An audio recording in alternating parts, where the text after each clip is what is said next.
다 함께 자리에서 일어나서 하나님 말씀 같이 읽도록 하겠습니다. 주신 말씀은 디모데후서 2장 20절부터 22절까지 말씀 다 같이 읽죠. 시작.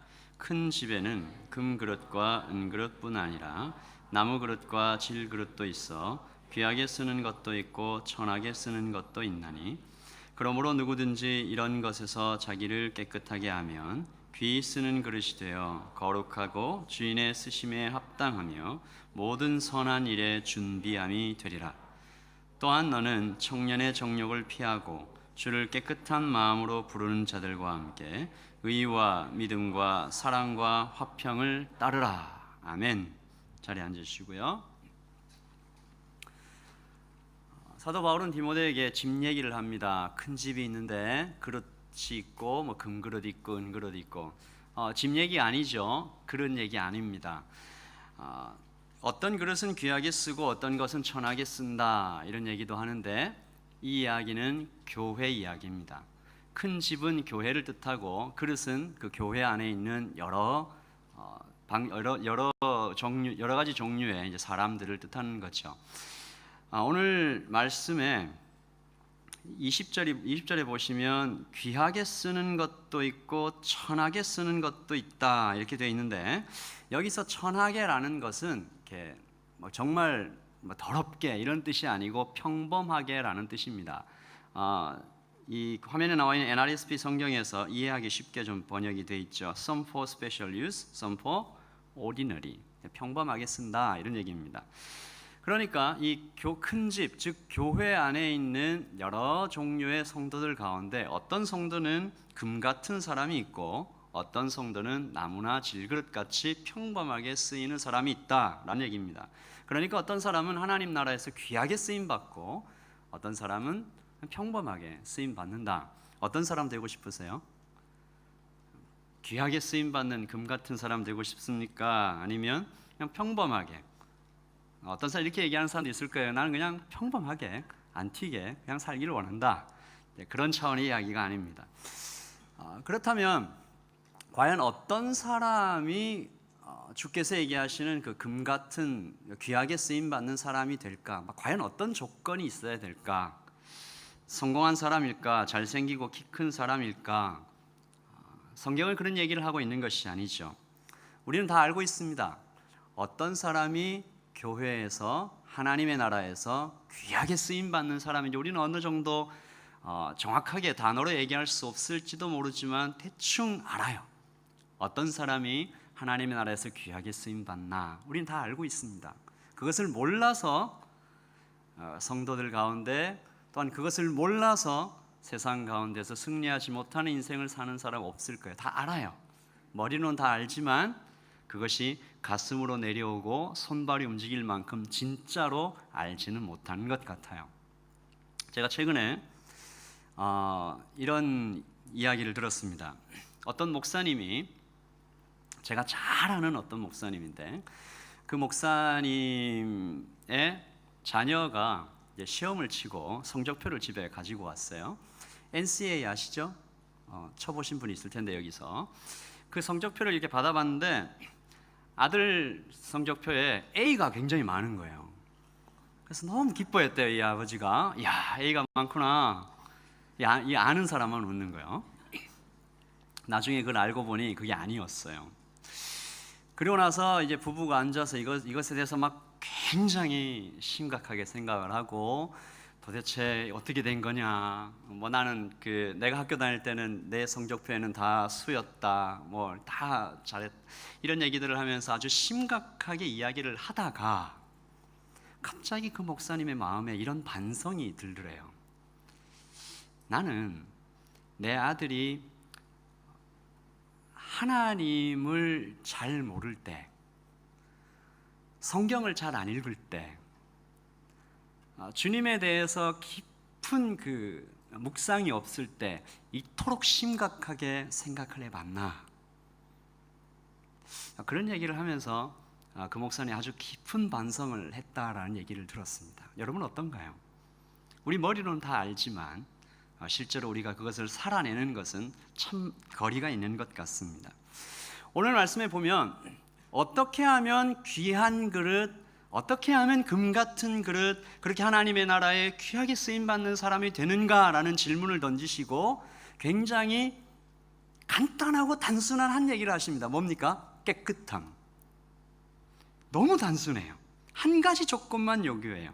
세상의 기준과 너무 다르다 이런 얘기입니다. 세상은 크고 화려하고 힘나고 이런 얘기하는데 하나님께서는 딱 하나 얘기하시는 거예요. 깨끗하라.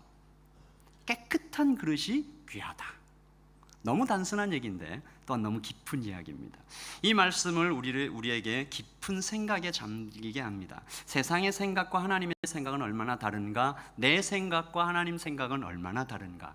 나는 무엇을 귀하게 여겼는데 하나님은 과연 무엇을 귀하게 여기시나? 이런 생각들을 하게 됩니다. 금 그릇이라도 더러우면 귀하지 못하다. 아무리 값이 나가는 그릇이라도 그게 더러우면 거기다 뭘 담을 수가 있겠어요? 그러나 나무 그릇이라도 그것이 깨끗할 경우에는 거기에 온갖 귀한 것들이 담긴다는 얘기죠. 그러므로 하나님의 나라에서는 깨끗한 것이 귀하다. 그런데 이 깨끗한 게 뭘까 그러면, 그리고 실제로 우리가 깨끗해지려면 뭘 해야 되나? 실제로 이게 깨끗해지는 것은 참 만만치 않습니다. 우리는 알고 있습니다. 사람이 스스로 자신을 깨끗게 할 수 있을까? 나는 스스로 깨끗해질 수 있는가? 아니죠. 불가능합니다. 하지만 또한 우리가 스가랴서 4장 6절의 말씀에서 보듯이, 우리 스가랴서 4장 6절에 이런 말씀이 기록되어 있죠. 이는 힘으로 되지 아니하며 능력으로 되지 아니하며 오직 하나님의 영으로 된다. 아멘. 불가능해 보이지만 하나님 손에 붙잡히면 불가능하지 않다, 그런 말입니다. 그리고 오늘 말씀 21절을 한번 보십시다. 깨끗해지기만 하면 그 깨끗한 그릇이 받는 보상이 엄청난 것을 우리 21절에서 보여요. 그러므로 누구든지 이런 것에서 자기를 깨끗하게 하면, 같이 읽읍시다. 시작. 귀히 쓰는 그릇이 되어 거룩하고 주인의 쓰심에 합당하며 모든 선한 일에 준비함이 되리라. 그 그릇은 귀하게 여김 받는다. 그리고 하나님께 귀하게 여김 받는 그릇은 거룩해진다. 그리고 주인이 쓰시기에 합당하다, 이 말은 다른 말로 뭐냐 하면 하나님이 기뻐하신다, 그런 말입니다. 하나님 보시기에 참 너무 좋다, 기쁘다, 그런 얘기고요. 그리고 모든 선한 일을 할 수 있도록 준비된다.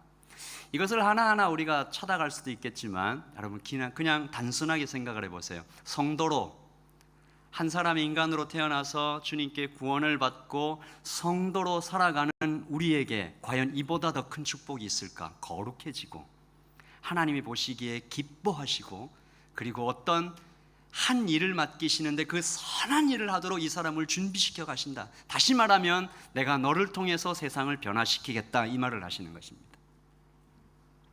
초대교회 성도들은 이런 얘기를 합니다. 사도행전을 보시면요,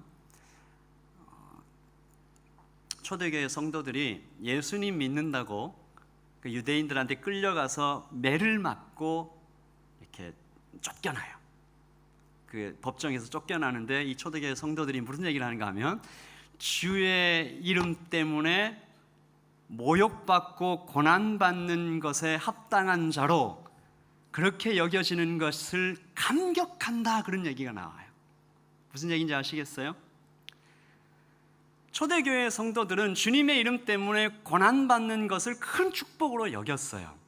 그런데 오늘 이 말씀에 보면 주님의 눈에 기쁨을 받고 선한 일을 하기에 준비되는 그런 그릇으로, 세상을 변화시키는 그릇으로, 그런 사람으로 세우신다.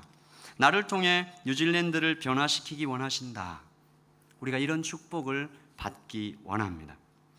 그래서 오늘 저는 여러분과 함께 깨끗함에 대해서 좀 얘기를 해볼까 합니다. 어떻게 하면 깨끗해질 수 있을까?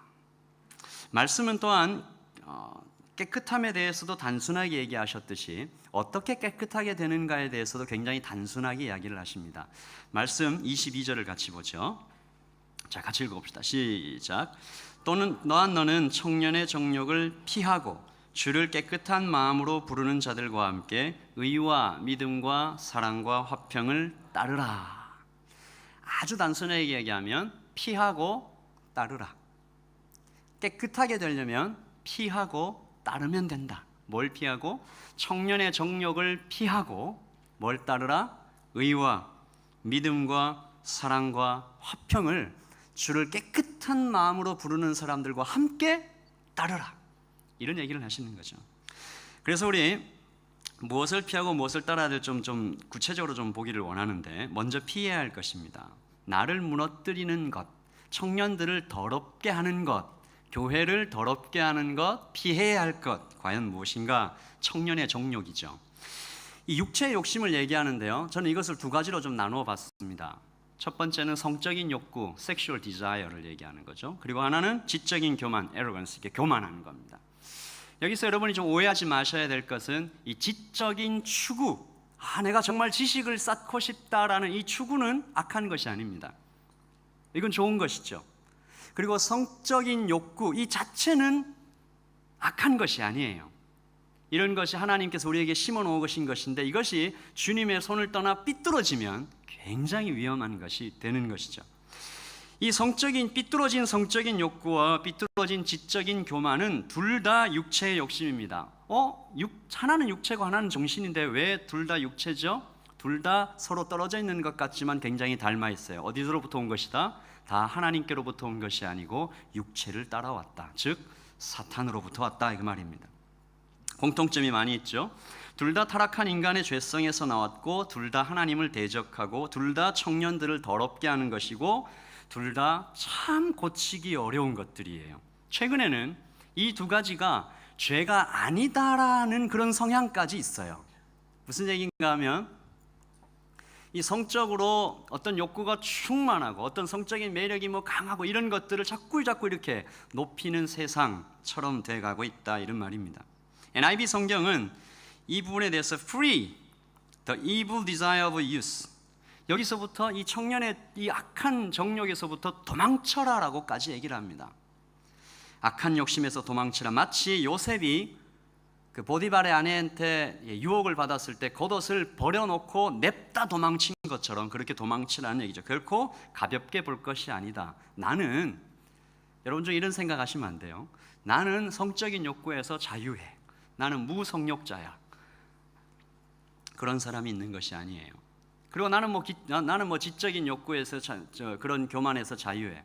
그렇지 않습니다. 언제든지 넘어갈 수 있습니다. 우리 하나씩 좀 살펴보죠. 첫 번째, 성적인 욕구입니다.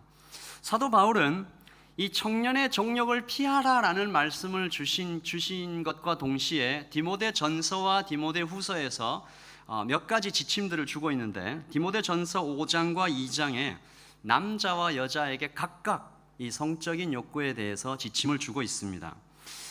좀 자세히 얘기는 안 하고 있는데, 아마 그 이유는 사도 바울이 쓴 여러 가지 다른 서신에 이미 성적인 욕구에 대해서 많이 언급을 해놨고, 아마 초대교회 성도들은 이미 그것에 대한 위험성과 지침을 이미 잘 알고 있었으리라. 그래서 아마 그렇지 않았나 생각합니다. 먼저 남자들에 대해서 보겠습니다. 형제들이여, 귀를 기울이시오.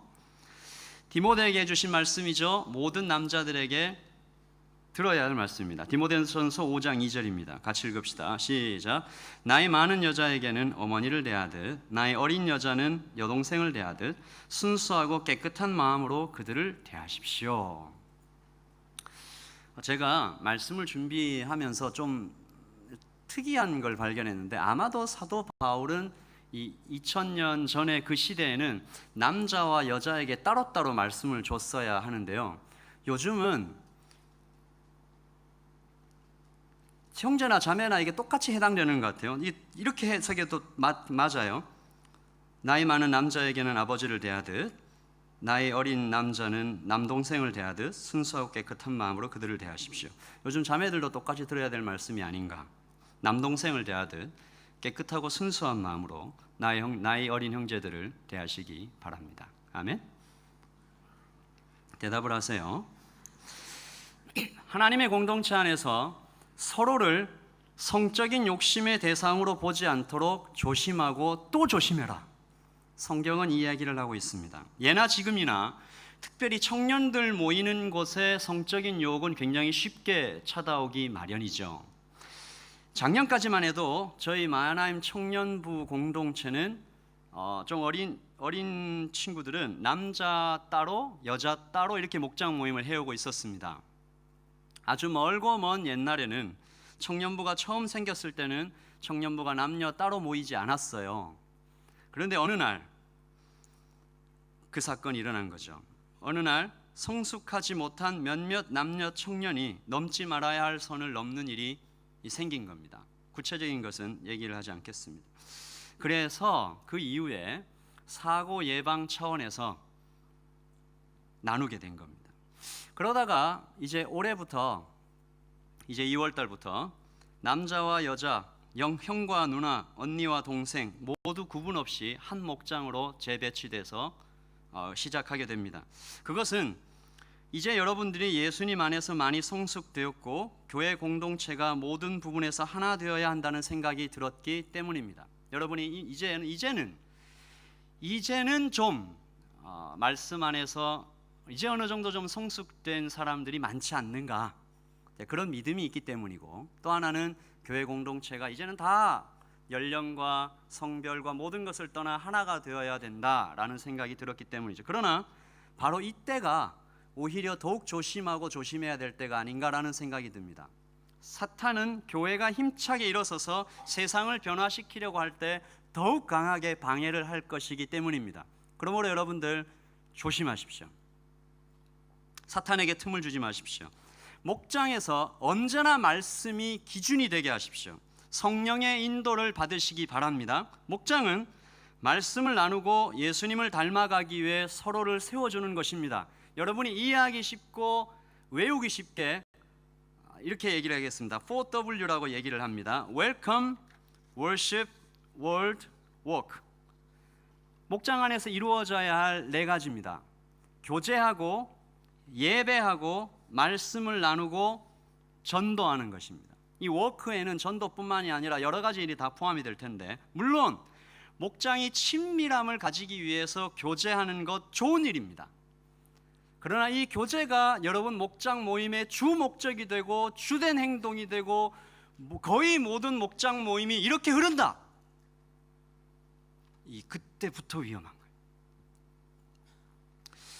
물론 이게 딱 잘라서 말하기 어렵지만 여러분 목자들과 목원들이 우리가 모이는 모임 시간 중에 이 교제가 4분의 1을 넘는다. 우리가 1년 동안 모이는 목장 모임들의 숫자 중에 교제 모임이 4분의 1을 넘는다. 그렇게 되지 않기를 바랍니다. 하나님의 교회가 단지 먹고 마시고 즐기는 곳이 되어가지 않도록 여러분이 힘써 주시기 바랍니다. Welcome, Worship, Word, Walk. 이 네 가지가 균형 있게 살아나는 목장 공동체가 되도록, 그래서 여러분이 형제와 자매가 모여서 그 안에서 하나됨을 이루어 나가지만 그 안에서 어떤 성적인 욕구의 대상으로 서로를 바라보지 않도록 이것에 대해서 주의해 주시기 바랍니다. 그리고 남자와 여자가 단 둘이서만 밤늦게 있는 것을 조심하십시오. 그리고 가능하면 둘만 있을 때 픽업하는 것도 피해 주시고, 애초에 그런 상황이 생기지 않도록 미리미리 계획을 세우시는 것이 필요합니다. 이것은 지금 교제를 하고 있는 사람이든 그렇지 않든 상관없이 지켜야 되는 것입니다. 우리는 교제를 하고 있고 곧 약혼도 했고 뭐 이제 곧 결혼을 할 거니까 괜찮지 않냐, 지나친 신체 접촉을 피하십시오. 삼위 하나님과 공동체 앞에서 결혼 예배를 드리기 전에, 첫날 밤을 보내기 전에는 서로의 순결을 지켜주는 것이 그리스도인으로서 마땅한 일입니다. 사랑하는데 뭐 어때? 라고 하지 마십시오. 사랑하니까 지켜주는 것입니다. 하나님 안에서 사랑해야 하고 순간적인 감정이나 충동을 사랑이라고 오해하지 마십시오. 사랑은 오래 참고, 사랑은 온유하며, 사랑은 무례히 행치 않는 것입니다. 사랑은 그리스도께서 교회를 위해 죽으신 것처럼 나도 당신을 위하여 모든 욕심을, 모든 충동을 누르고 사랑하겠다, 당신을 위해 죽겠다 말하는 것이 바로 사랑입니다. 자매들에게 권합니다. 여러분의 남자친구나 주변은 아니겠지, 남자친구였겠죠. 자꾸 신체적 접촉을 요구해 오고 그리고 응해주지 않으면 삐지고 하는 남자친구가 있다면 다시 한번 깊이 생각해 보시기 바랍니다. 그는 당신의 영혼과 당신의 존재를 사랑하는 것이 아니라 그저 당신의 육체에 집착하는 사람일 수 있습니다. 다 그렇다는 얘기는 아닙니다. 대부분 그렇다라는 얘기죠. 그리고 똑같은 권면을 형제들께도 드립니다. 요즘은 여자들도 그런 사람이 있을 수 있다고 하니까 형제들도 자기 몸을 잘 지키시기 바랍니다. 자매가 자꾸 와서 이 신체적 접촉을 요구하고 하면 나는 하나님의 사람이다 라고 얘기를 하고 요셉처럼 지켜가시기 바랍니다. 그리고 형제들에게 또 하나의 권면을 더 드립니다. 형제들은 성숙하시기 바랍니다. 어린아이의 일을 버리고 거룩한 남자로, 리더로 든든히 서가시기 바랍니다. 흔히 어른들 말에 남자들은 조금 늦대는 경향이 있다라고 얘기를 하는 것 하지만 요즘은 그 정도가 좀 심한 것 같습니다. 말씀을 좀 보죠. 디모데전서 3장 2절입니다. 같이 읽읍시다. 시작. 그러므로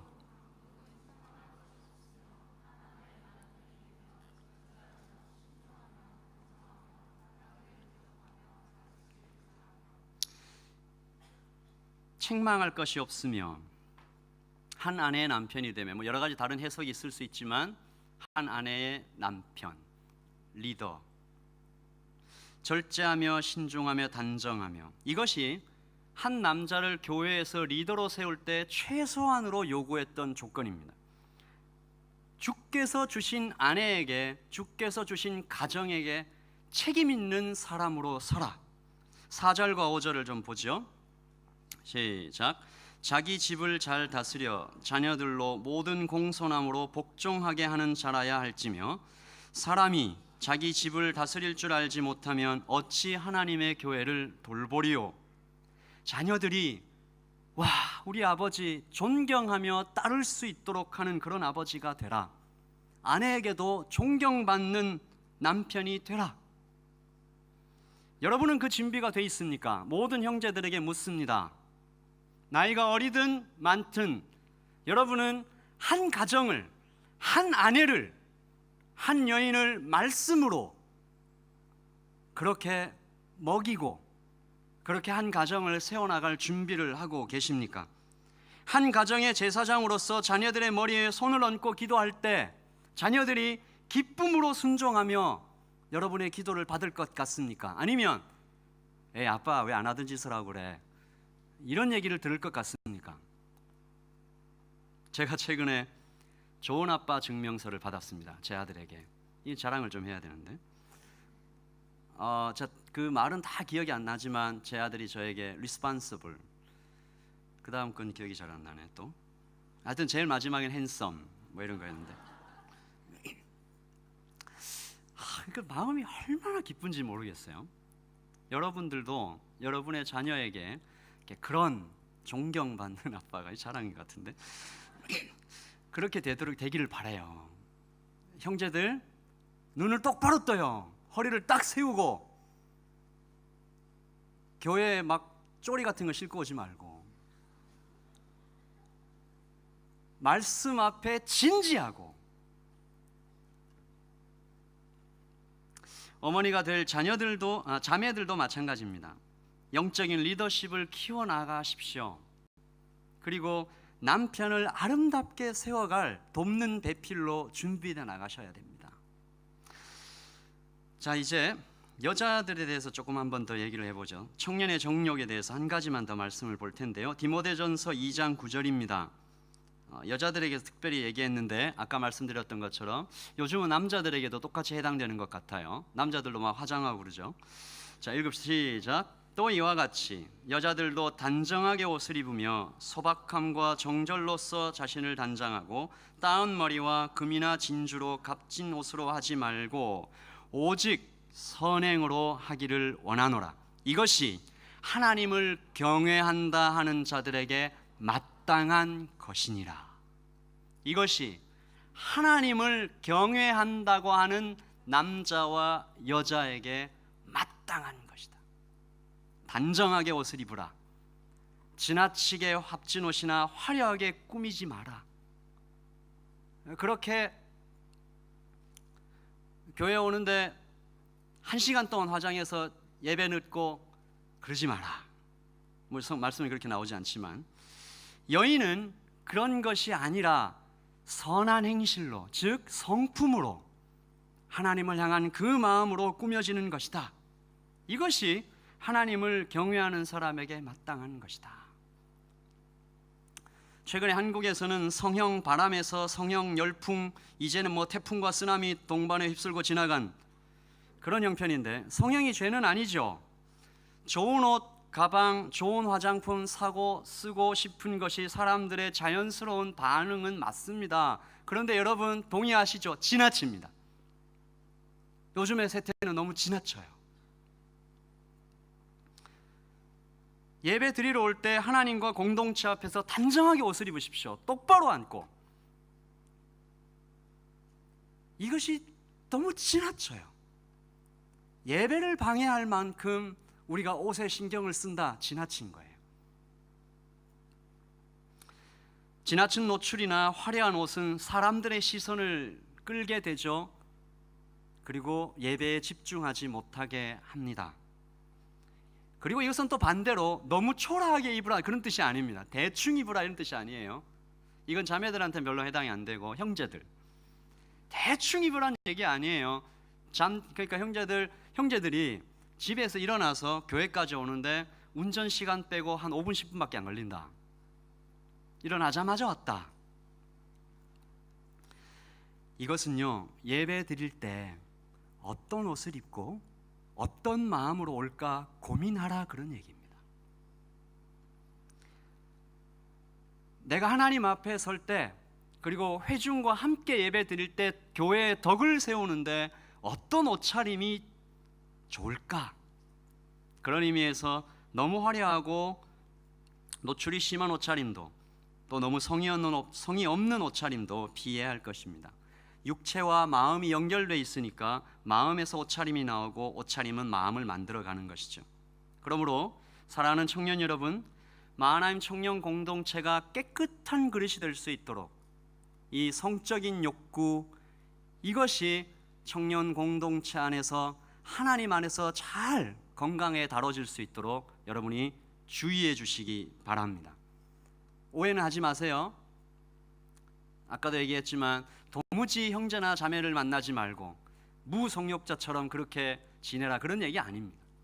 제가 다음 주에 이 부분은 다시 한번 나누도록 하겠습니다. 두 번째 좀 보죠. 지적인 교만입니다.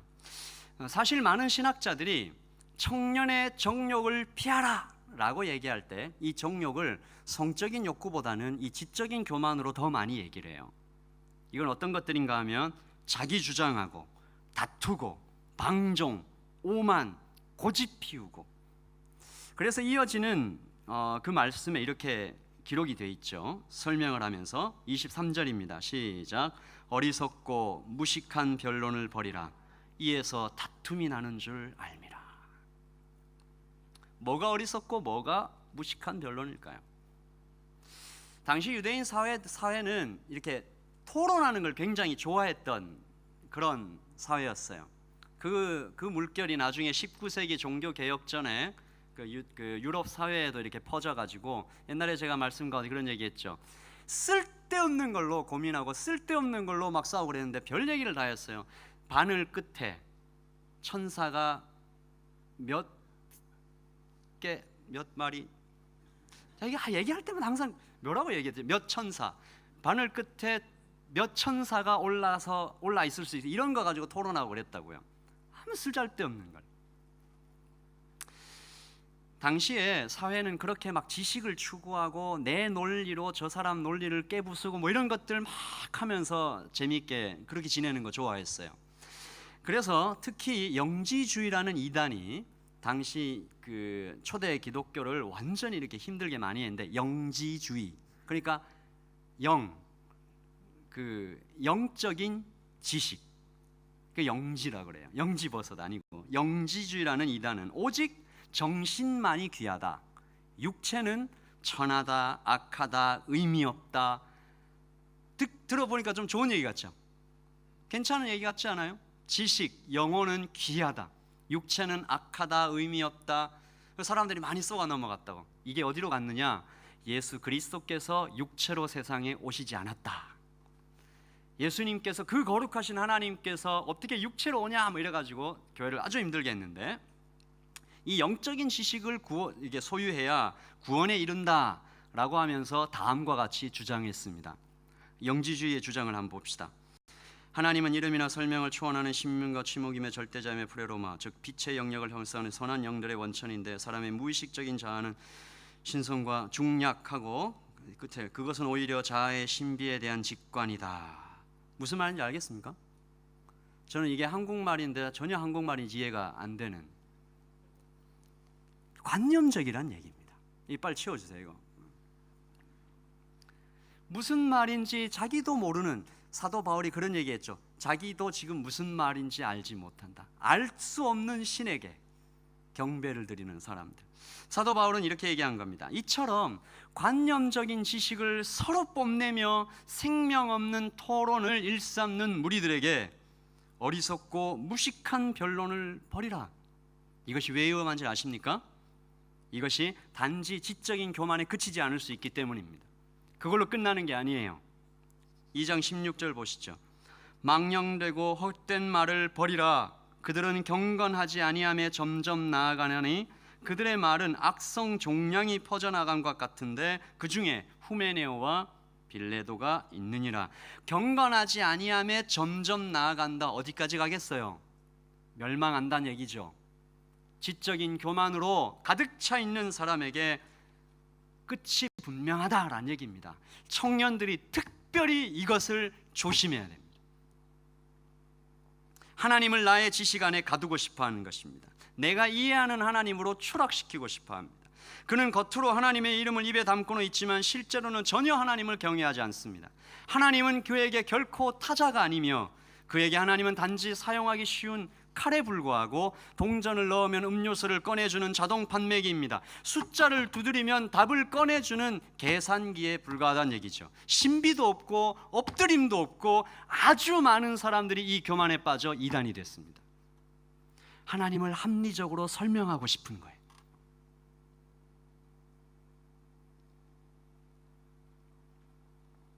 경건하지 아니하며 점점 나아갑니다. 예수님을 도무지 닮지를 않는 거예요. 성경은 많이 아는 것 같은데 뭔가 이야기를 하면 구석구석 성경 이야기들을 다 알고 다 이야기들을 다 꺼내놓고 잘 하는데 도무지 예수님을 닮아가지 않는 거예요. 점점 교만해지는, 사람들과 다투고 죄를 짓게 된다. 자기 주장 내세우고 오만하여 고집을 피우는 청년들이 결국 이르게 될 곳이 여기다. 여러분이니까 제가 얘기를 합니다. 청년들이니까 제가 얘기를 해요. 저는 많이 봅니다. 그런 어른들을 많이 봐요. 도무지 말이 귀에 들려지질 않아요. 그만했으면, 나이가 50이 됐으면 60이 됐으면 그쯤 되면 하나님 앞에 나와서 육체의 연약함과 함께 자신의 연약함을 고백하고 엎드려야 되는데 도무지 예수님을 닮지 않아요. 자기 생각에 꽉 차 있어요. 자기가 그때 젊은 시절에 읽었던 몇 권의 책, 구축했던 그 알량한 신학, 거기에 갇혀서 도무지 변화되질 않아요.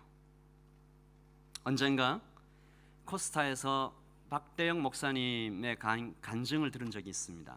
이분은 매일 성경 편집장이신데 이분이 묵상의 여정이라는 책을 쓸 만큼 이 묵상에 깊은 분이잖아요. 여러분 교회 도서관에 있으니까 한번 읽어봐요. 참 깊어요. 참 좋아하는 책인데 그분이 이런 얘기를 합니다. 잘 들어봐요. 나는 내가 묵상을 통해 이루고 싶은 가장 높은 경지, 가장 깊은 곳, 그 최고의 경지, 내가 결국 묵상을 통해서 살아내고 싶은 그 예수님 닮는 삶, 그 삶을 나의 어머님은 이미 살고 계시다. 신학적인 지식 너무 일천하시지만 그 삶을 어머니가 살고 계시다. 이 박대영 목사님의 어머님은 시골 아주 구석에 있는 작은 교회를 섬기고 계세요. 그 교회는 사역자가 자주 바뀌어요. 그리고 바뀌면서 오시는 분도 이런 얘기해도 죄송합니다만 세상 기준으로 볼 때 참 뭐 그런 분들이에요. 그런데 이런 얘기도 하시더라고요. 박대영 목사님의 아버님이 계신데 최근에 예수님을 믿어가지고 성경에 대해서 거의 모르신대요. 근데 이분 목사님한테 야, 내가 설교를 들었는데 도저히 그건 아닌 것 같다. 이런 초신자가 이 정도 얘기를 할 정도면 어느 정도인지 아시겠죠? 놀라운 것은 그 어머님의 태도예요. 어떤 말씀을 전하든 간에 마치 진흙 속에서 진주를 캐내듯 은혜를 놓치지 않는 겁니다. 교회와 사역자들을 그렇게 잘 섬기신다는 이런 얘기를 하시면서 묵상을 통해 가장 이루고 싶은 경지, 예수님을 닮는 것, 즉 그것이 뭡니까? 겸손입니다. 우리 주 예수 그리스도께서 겸손의 왕으로 불리시잖아요. 깨끗한 그릇이 이르는 곳이 어디입니까? 겸손입니다. 그는 질서 가운데 엎드릴 줄도 알고요, 그리고 방향이 마침내 주어지면 달릴 줄도 압니다. 그러므로 사랑하는 우리 많은 청년 여러분에게 권면합니다. 절제하시고 겸손하십시오. 그것이 깨끗함이고 그것이 귀함이고 그것이 능력입니다. 100가지 지식보다 한 번의 엎드림이 필요한 시대고요, 지적인 교만을 피하고 청년의 정욕을 피하고 그리고 따르는 겁니다. 말씀 22절을 다시 한번 읽겠습니다. 시작. 또한 너는 청년의 정욕을 피하고 주를 깨끗한 마음으로 부르는 자들과 함께 의와 믿음과 사랑과 화평을 따르라. 주를 깨끗한 마음으로 부르는 자들이 누굽니까? 쉽게 얘기해서 깨끗한 그릇이죠. 귀하게 사용되는 믿음의 동지들입니다. 그런 사람들 어떻게 찾아요? 주변에 한번 돌아보세요. 깨끗한 그릇들, 여러분 주위에 누가 있어요? 저 사람은 좀 깨끗한 그릇인 것 같다. 어떻게 알아봐요? 내가 그 그릇이 되면 알아볼 수 있어요. 나는 나와 비슷한 사람을 알아봅니다. 그들의 가치가 어디에 있는지 살펴보고 알 수 있게 됩니다. 그들의 가치가 뭐예요? 의로움이에요. 말씀의 믿음이에요. 사랑이에요. 화평이에요. 주변에 있는 여러분 친구들 중에 그런 친구들이 발견될 거예요. 귀하게 여기세요. 세상이 뭐라고 하든 이런 가치를 가지고 있는 사람들과 친구 되기를 힘써야 돼요. 그리고 가능하면이 아니고 반드시 결혼도 이런 사람들과 하세요. 이게 너무 외적인 거 이렇게 막 보고 그러지 마요. 그리고 내가 그런 사람이 되기를 소망해 나갈 때 우리가 정말 깨끗한 그릇으로 설 수 있게 될 것입니다. 말씀은 피하고 따르라라고 분명하게 단순하게 얘기하죠. 정욕을 따라, 이 그림에서 뭘 우리가 볼 수 있냐면 이 피하는, 이 정욕을 따라 사는 사람이 불행하다 그런 말이에요. 따르고 사는 사람이 행복하다 그런 얘기를 하는 겁니다. 왜 정욕을 따라 사는 사람이 불행합니까? 돈이 없어서? 아닙니다. 하나님과 떠나 있기 때문에 불행한 것입니다. 마치 나무에서 가지를 확 꺾어서 던져놓으면 말라 죽어가죠.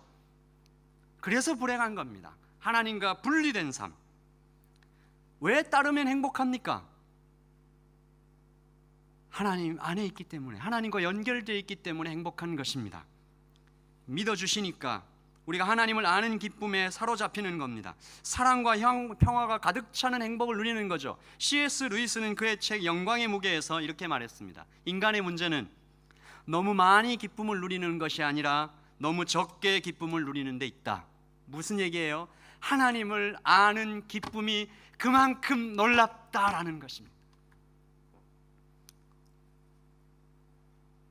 술을 마시고 섹스에 탐닉하며 돈과 쇼핑으로 오는 즐거움, 그 즐거움이 아무것도 아니다라고 느낄 만큼 하나님을 아는 기쁨이 그만큼 대단하다는 말입니다. 그것을 한 번이라도 맛본 사람은 다시는 되돌아가고 싶지 않을 것입니다. 그것은 마치 새장 속에서 갇혀 평생을 살아온 새가 한 번도 푸른 하늘을 나른 기쁨을 상상해 볼 수 없듯이, 그리고 푸른 하늘을 한번 날아보면 다시는 새장 속으로 돌아가고 싶지 않듯이 그런 기쁨이고 그런 자유입니다. 그러므로 오늘 말씀은 피하고 따르라, 이것도 하지 말고 저것도 하지 말고 사막처럼 너는 그냥 아무것도 하지 말고 막 이런 얘기를 억지로 나를 따르라 이런 얘기를 하시는 것이 아닙니다. 예수 괜히 믿었다, 뭐 왜 이렇게 못하게 하는 게 맞냐, 이런 얘기를 하시는 게 아닙니다. 여러분, 이 여자 저 여자 만나며 즐기던 사람이 이 기쁨을 알겠습니까? 아기가 태어나서 첫걸음을 떼며 아빠 라고 부를 때 오는 그 감격을 알겠어요? 나이 지긋이 들어 아내와 손잡고 노을이 지는 길을 같이 산책 나가는 그 즐거움과 그 감격을 알겠습니까? 아무것도 아닌 거예요. 우주의 주인께서 나의 이름을 부르시고 너와 나는 영원히 같이 살자, 내가 너를 위해 죽었다, 그 얘기가 나의 심장에 부딪혀 올 때 그 감격과 그 기쁨을 알겠습니까? 그러므로 피하고 따르라는 말씀은 진흙탕에서 어서 나와서 해변을 걷자, 이런 얘기입니다. 영원히 주님을 즐거워하기 위한 그 첫 발걸음을 딛자. 2015년에 마나임 공동체가 바로 이런 사람들, 주를 깨끗한 마음으로 부르는 사람들로 꽉 찬 공동체.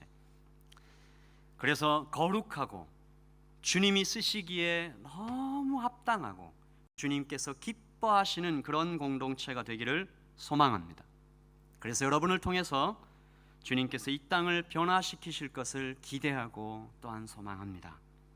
지난주에 우리가 돈에 대해서 나눴죠. 주신 것에 감사하시는 여러분이 되길 바라고요. 탐욕의 죄와 싸우고 결론은 오늘과 똑같습니다. 주님을 갈망하라. 주님을 만나면요, 돈에 대한 욕심이 놓아집니다. 섹스에 대한 그런 어떤 나의 외로움에 대한, 나의 미래에 대한 불안감이 놓아집니다. 주님 안에서 즐거워하십시오. 주님 안에서 쓰임받는 귀한 청년이 되시기를 예수님의 이름으로 축복합니다. 기도하죠.